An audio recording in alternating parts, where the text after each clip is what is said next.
knew how to galvanize young men and young women, and they were very effective.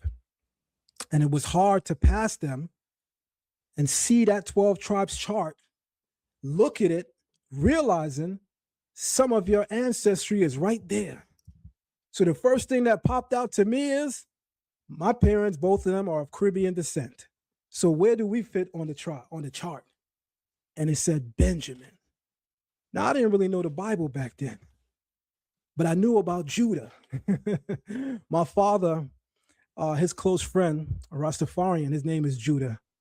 They both attended Medgar Evers College in the late 80s into the early 90s. So I always came up knowing names like Judah, you know, surrounded by Rastafarians. Remember, I live in Brooklyn, and I also have Rastafarians in my family. So I always had this understanding.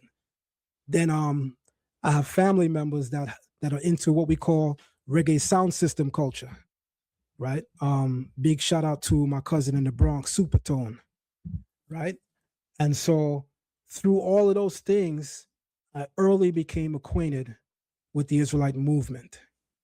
But it wasn't until about 1996, maybe even 1997, that I became seasoned enough to start to realize what was problematic about various things being taught in the Israelite communities. And immediately, one of those things that stood out was the 12 tribes chart. Number one, the way that Israelites thought at that time was grossly anti-African.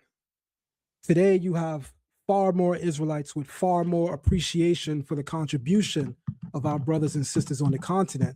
But at that time, a lot of Israelites were anti-African. Anytime they mentioned an African, it followed with these words, dirty, stinking Hamites. And that was the rhetoric. And I always knew, because my father put this in me and young, that was stupid and that was foolish. And so I always knew that something was off and wrong about that. And I always knew that in greater parts of continental Africa, you have remnants of the children of Israel. I knew that before I came into this way of life. My father taught us that. All right. So I always knew that something was up.